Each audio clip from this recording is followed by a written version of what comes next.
may not, right? So that illumination where you say, this happened, but let me tell you what that might mean to you.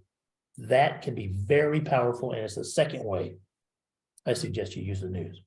Now, the third way, a little bit more aggressive yet, and I call it newsjacking, and that's where you use the news to dominate. So, hello and welcome to another episode of Mortgage Influencers, where we bring you professionals who share insight into the latest trends, tips, industry technology, and services to help you be a mortgage influencer in your mortgage business.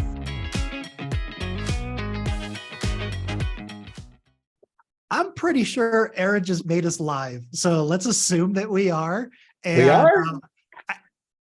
I'm not sure. She said she was going to pop off and make us live. See, yeah, I see people starting to show up. See what happens when our fearless leader isn't here. So, hey, welcome everybody that's here. I'm surprised they showed up, even though Ginger wasn't going to be here today. She is welcome to the Mortgage Influencers podcast. We have with us, of course, we have Frank Garay is joining us, and our special guest today is Rick Grant. And Rick is, I think your bio is industry. What is your bio? It's like long time journalist, PR specialist. I can't remember what my wife wrote on there. Something that was supposed to sound important. Chat GPT wrote mine. So I was just going to say, I can't remember what Chat GPT produced. Well, we're super excited to have Rick. Rick is a really, really cool guy. He's got a ton of experience, I'd say decades in journalism in the mortgage space. And so what we're going to talk about today, I think Rick is going to share some things on some different ways to think about getting published, getting promoted, getting seen, and generating our business using PR and being an influencer. Right. So, Rick, thanks for joining us. I don't think I'm doing as good a job as Ginger. You're doing great. You guys can chime in on the chat. I just want to hurry up and get to Rick because this guy is awesome. So, buddy, thanks for being here. What you got for us today? It's a pleasure being here. First of all, word of advice to anyone: don't try to compete with Ginger. You're not going to be as good as Ginger. I don't care. We're not worthy. But thanks for having me. It's a pleasure. I always love talking with people in this industry because I've been writing about the mortgage industry since 1997, when I went to work for National Mortgage News in New York, working for Mark Fogarty, and writing about all different parts of the business. And over the years, I've had the pleasure of interviewing literally thousands of executives from all over the industry to find out how they think and what they do. And a couple of interesting things I always find is, one, and you guys have to tell me if you're one of them, I have yet to find a mortgage professional who intended to become a mortgage professional early in life. They fell into it somehow.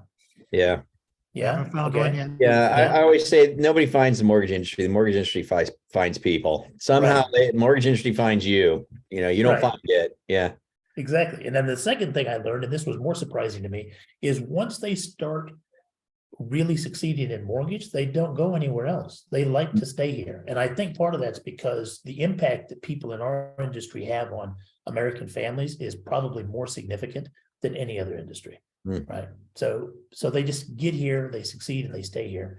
And I've stayed here, even though my wife tells me you got to diversify. She's right. But I have too many friends and too many people I care about in the mortgage industry to go elsewhere. But I got the idea for what we were going to talk about. Scott, Ginger sent it to me, talking about using news in your marketing. And I had some ideas I wanted to share, but let me pause and see if there's questions or other housekeeping we need to do. No, I think we're good. I don't see any questions.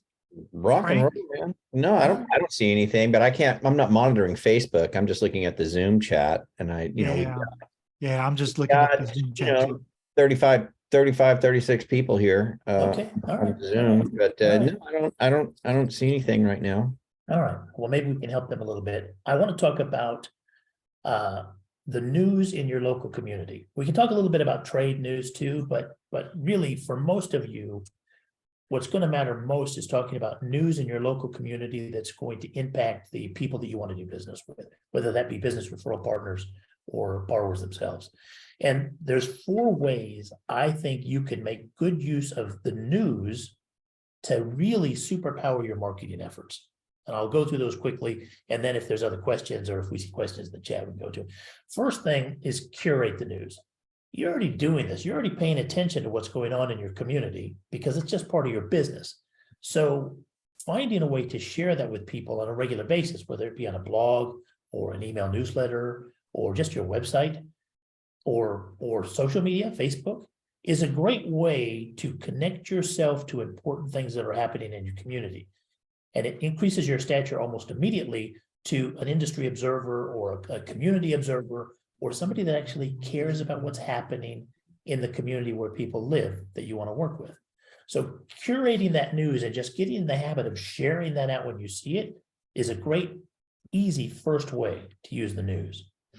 The second way, go ahead. Rick, real quick. So when we say repurpose, you're saying share the news. Are you recommending that you share the news with your opinion of the story, with your angle, and then ask for other things? Because I mean, it's easy to just press the share button and not put any comments or anything on there. And that's probably not going to be as effective as. Well, you're right. And that's right. That's idea two I'm going to get to. Oh, but sorry. First, that's okay. That's all right. The low-hanging fruit, the low-hanging fruit of just being involved in those communities is worth the time it takes to do it, right? So yes, that first step is curate that news, share it out when you see it.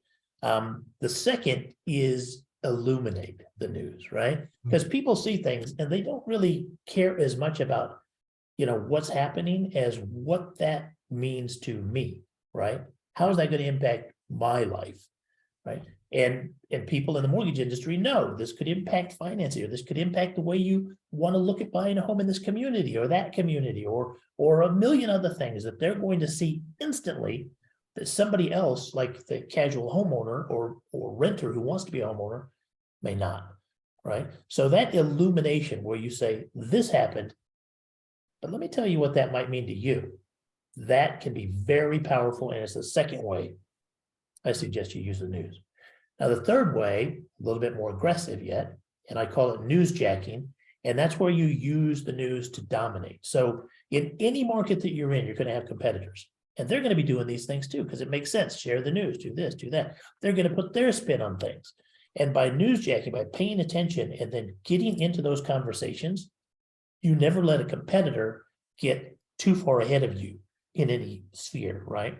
So if they say, well, the state's going to do this new bond program, it's going to be this, this, and this, and they make a big deal out of it, like they're the only ones that can do it, we have to newsjack that, right? We have to get in on that story so that homeowners or homebuyers in the area know, no, it's not just that company. We can all get access to those funds. And here's how that might happen. So you illuminate that and jump on that story, and you can newsjack it. Let me unpack that a little bit. So you're saying a competitor puts out a piece of content about something and they're kind of positioning themselves as being the gatekeeper for this thing. How specifically are you newsjacking that? Are you jumping into the comment stream under their article, or are you taking that topic and creating something equally as visible? Well, it kind of depends on how you choose to compete in your local market. You could be very aggressive and jump in and say, Joe, this is fantastic. Our company's doing the same thing. Kudos to you for doing this and whatever, right? And now you're right in there with all of you. Or you could say, Joe posted some interesting news the other day. Now, I don't work with Joe or his company, but he's right. This is a great opportunity, and we can make that available. Or you can just hit the news and make sure that you also cover it. It just depends on how aggressive you want to be with the competitors, because we don't know who we're going to be working for next week or with next week. It makes sense not to, pound on your competitors, but to be aggressive and make sure that you're always in those stories. You need to be part of that news, right? I'll channel Carl right now and say, as long as if you're doing it in a cool way, that's it. Like you're going to get more traction. That's it. That's exactly it. So first way, just curate it as simple as low hanging fruit. Second way, illuminate it, right? So that you're adding what your take to it is. I'm avoiding the word spin, but basically that's what I'm talking about. I'm talking about taking that news and moving it in a direction so that the people you want to do business with can see exactly what it means to them, right? And the third way is to dominate through newsjacking, right? Where you constantly. No story can get out in your environment, in the place you want to do business, that you don't have your fingerprints on. Somehow you're in there, right? Nobody can ignore you. You can't be ignored as a competitor. Now, the fourth way, and this is where I do most of my work, is by making sure that every success your company experiences, or that the people you work with experience, becomes news in its own right. Now, I know you're going to write a press release that says, well, we sold Joe and Sally's home and they're all very happy, and probably going to pick that up. Nobody, like the local paper, well, may have a nice picture, and Joe just came to town because he's a new executive for a new company, but at least it's going to be on your website and your blog and in your social media, so you can talk about this. Now, I know we don't want to say, oh, Joe and Sally just moved on to 104th Main Street, because then the guy that comes to the guy that came to my house after I bought it and said, oh, I'm with the security company, I just want to case your joint and see if you have anything against you. We don't want to violate people's privacy, but we do want to take every opportunity to share our success with the people we want to do business with. Now, if you've been doing the first three things, the journalists in your market, they already know you, right? So I was a reporter for years. And what I did is my whole job really was try to find smart people who would tell me things, because reporters, we don't know anything. All we know is what the people out there tell us, right? So my whole job was to find smart people. So if you're doing these first three things, you're going to come to the attention of reporters. So when you send them a press release, they're going to say, oh, what was this Scott? I know Scott. I've seen him all over this place. He's everywhere I go. What are you doing, Scott? And then maybe he'll call you, or she'll call you and find out what's going on, right? So it makes it easier to get your news covered, especially if you're providing meaningful, useful insight into events that other people are having a hard time unpacking. You know, maybe this new company is going to come to town. I don't know. Maybe they are going to get a bunch of tax incentives. Maybe people are screaming and crying that that's going to put a burden on the schools that the homeowners are going to have to pay. So they don't want to buy homes there. So maybe you've got to be the one that goes in and say, no, this is how it works, right? This is how it works. They come in, they employ, that money flows to you, and a little bit of that goes to taxes. And that's how the community gets stronger and bigger. You want to be in that neighborhood, right? Or whatever your particular sales approach is. I guess the whole point of all this is, a lot of people think of marketing and then they think of PR and news over here in an apartment down the hall. No. Today, they're all together, right? They're all right here. Your marketing will fuel your public relations, and your public relations, your news jacket, and all this stuff will fuel your marketing, because it'll get you out there in front of people. So when you do have those conversations and make those offers and start those loan applications, they already know you. It's easy. It's frictionless. It's much simpler, right? I love that, because really what you're doing is yes, it's marketing, but it's not, I need to generate 3 leads off of this thing. It's breadcrumbs. And the next thing you know, your entire geographic fence is covered in breadcrumbs. It's almost hard to not find you. You know, another thing that I wanted to kind of pull out of what you said is something that I really love to do. I call it the silver lining strategy. You can almost always count on the headlines. If it bleeds, it leads.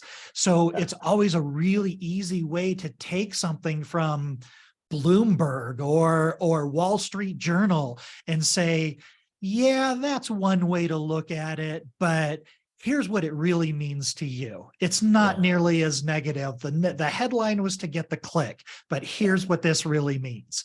And then that kind of puts you in a cool kind of a position of interpreting the mainstream media and bringing it to people. And that's something that resonates with people. Yeah, it does. I work with a lot of young professional digital marketers now, and they have the metrics down. I mean, dude, they know how many clicks and how long and all this stuff. And they have all these, how many qualified leads came out of this thing, and more power to them. That's great. My work is not about that. My work is about helping people be seen as the experts they already are, right? Yep. Because what borrowers, in my humble opinion, really want is someone that knows how to get this, to do this. What does this mean? What am I doing? Is this the best deal? Is this what I should be doing? They need a trusted financial advisor. And who do you trust? You trust someone who knows a lot. Well, how do you know they know a lot? Do you count the clicks? No, you don't count the clicks. What you do is you look at their body of work and say, Yep. Where is he? What's on his blog? What's on his LinkedIn profile? What's in his LinkedIn article section? Did I see him on the local? I thought I saw him on the local news the other day talking about this or whatever, right? That's how you win especially in a purchase money market. I mean, refis, you can answer the phone, you can get a deal, right? And just right. But purchase money is a different animal, especially in a down market. Well, and especially with the inventory shortage that we have today, we have problems that will not be solved overnight.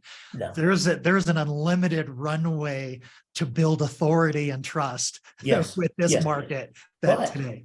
For the people who can do that, this is a fantastic opportunity. We still have trillions of dollars in mortgages that are going to be originated, but they're going to be originated by people that can absolutely take care of business referral partners and absolutely delight borrowers. And borrowers are easy to delight if they already trust you, if they already have a reason to think you know what you're talking about. And that's what all this stuff is. And the other nice byproduct is the more you watch the news, the more you pay attention to what's going on in your community, the more you start following those publications in your space, in your community, the more you know. You just automatically become that expert. So it's not fake it till you make it. You really are already that. So I highly recommend it.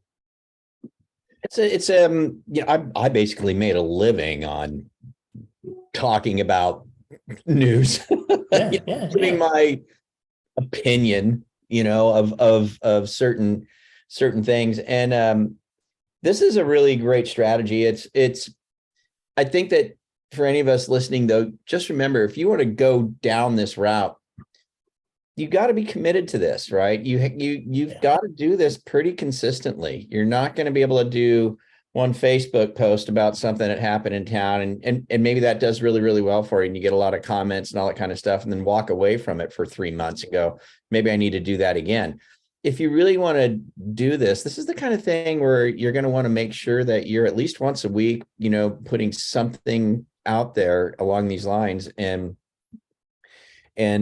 doing it consistently. You just have to do it all the time. But if you do, it's just like Rick says, if you do this consistently once a week or twice a week, whatever the case may be, you will quickly become pretty well known in your community, especially if you're making use of social media, maybe making use of social media, Facebook, of course, community groups. There's so many community groups on Facebook. Like in my area, there's probably a dozen Solano County or Vacaville based community groups that I'm in. I'm a member of, right? That you can post into and start having these conversations, but you can get really well known really, really quickly. You have to be consistent with it. You don't go into this thing thinking I can dip my toe in the water. It's one of those things where I think if you're going to do this, let's say to ourselves, okay, I'm going to commit to it. I'm going to do it for a year. I'm going to do it twice a week for a year. And then I'll evaluate if I want to keep doing it or not. But you can't just go into this thing halfway and you know what I mean, guys? You know what Frank, you are exactly right. Now, in the old days, this was a lot harder because the technology was a little clunky and wonky. But now, Scott, talk about what you're doing with your influencers, putting them on video, and then you got the transcript and you have everything just falls out of this conference. Talk about that. That and the stuff that I'm playing with ChatGPT is just going to be a game changer for anybody that's willing to scratch beneath the surface. And it's like some of this stuff is almost not fair that it can help get our creative juices flowing in that way. I mean, it's crazy. So there's a couple of things that you talked about. So Frank, you mentioned something, and this is actually a metric that I've been able to rely on pretty well, the 12-month thing. It's also 100 pieces of content. And it's not that you won't get any quick wins in that 12 months or 100 pieces of content, but at about that 12 to 18 month mark, you will start to see a consistent flow of inbound high trust traffic from your content. I've seen it happen every single time. It was what I experienced. I paid attention to it. I talked to other people, and it just feels like it's right around that mark. Also, don't underestimate understand where you're communicating, because like Facebook is your interruption media, TikTok is just fragments, LinkedIn is excellent for nurturing referral partners. You can partner with all the referral agents in the world on LinkedIn, and quite frankly, it doesn't always have to be about us. Sometimes, well, this was kind of a strategy that I took, is what advice can you give a real estate agent in today's market? Because at least I'm licensed in the entire state. My poor real estate agent is in this zip code in this county. And if that county is not turning right now, they're hurting really bad. So they don't have a choice. So if I can throw them a lifeline, and if I can show them a little hope and say, hey, these three, I was talking to somebody about this yesterday, and sometimes we forget this. Lenders lend. They never stop lending. So when the market shift, now we see all of these buy down products and all these products that didn't exist 5 years ago. Pay attention to that stuff, and don't assume that real estate agents and builders understand that these products are available to help today's market, to help today's buyers. Yeah, this is really good. And the other thing that I had mentioned to you, Rick, is, and this was back in 2011. So this is the last crash. This is where I got my feet wet, and Frank too. Frank went that video route. I kind of blogged, but I wrote for Realtor Magazine. You can apply to submit articles to the Realtor Magazine online. Yep. And when you share your article from Realtor Magazine on your LinkedIn to your group of people, it's just, I don't know, man. Doesn't seem fair. Doesn't seem fair. That's like, wow. And here's the thing, your competition isn't going to do this. I don't care if they say they want to. I don't care if they say they will. They're not going to do it. The one person that does is going to be ahead of the pack. Yeah, it's true. Very few people in the industry will go to this degree of promotion. Very, very few.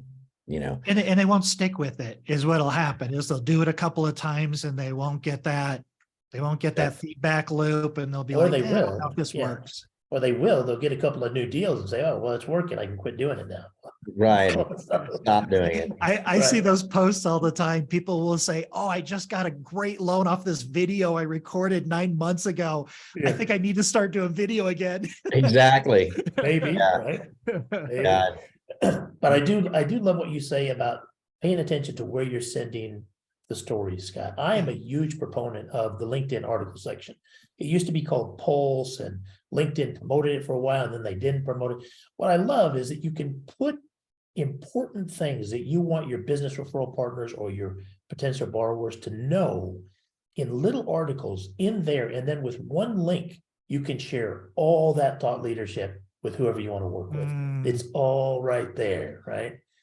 Really I was just talking to somebody about this today, Rick, and it was kind of, we were talking a little bit about Chat GPT. So he's doing a lot of video, and we have this video transcript, and I told him, you can feed that into Chat GPT a couple of different times. You can rework it, you can reorganize it, ask it to produce 30% unique copy and in this article, and then put it on a blog. But he didn't have a blog, and I said, okay, don't worry about the blog, post it on LinkedIn. Yeah. So use that as your blog initially. Yeah. And because it's so easy to do, and it gets so much reach, and it gets that authority. I think that's a brilliant. I think that's a good idea. Okay. Now, when I started blogging for National Mortgage News in 2005, and nobody got it. They didn't really understand why we were doing this, and they just thought it was small online articles. And then blogging kind of exploded, and then it went away. And now I think it's coming back. Companies are realizing that content marketing and search engine optimization requires you to have certain content, and it requires you to funnel people from the web in all different places to where you can transact with them. And for a lot of companies, mortgage lenders included, that means their website, right? That landing page lives there, and all that content should probably live there too. So I suspect over the next few years, we're going to see a resurgence in bloggers.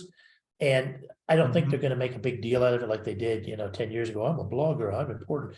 They're just going to be providing useful information for the people they want to do business with.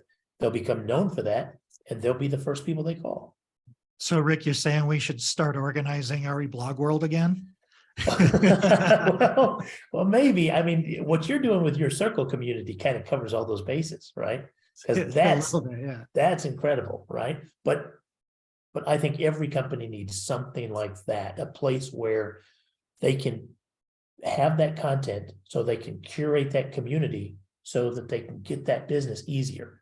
The companies that are first movers there, that accomplish that first, will be the ones to beat over the next 18 months.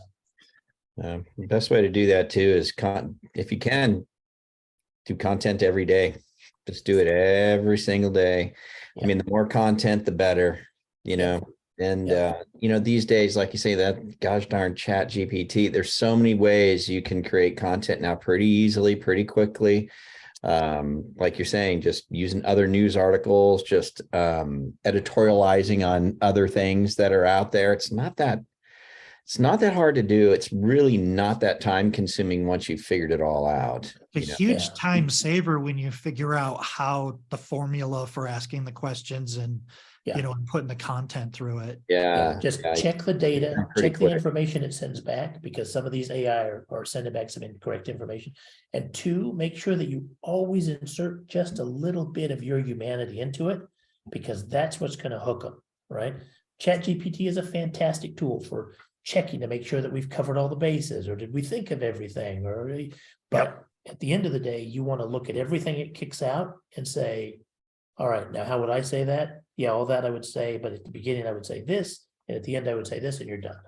And you know what, Rick, you say that, but the overwhelming majority of people will punch something in, copy, paste it, and not even look at it. I think that'd be a mistake. It's absolutely a mistake. And that's why what you're explaining, use it as a tool. It's not an easy button, but it will save you.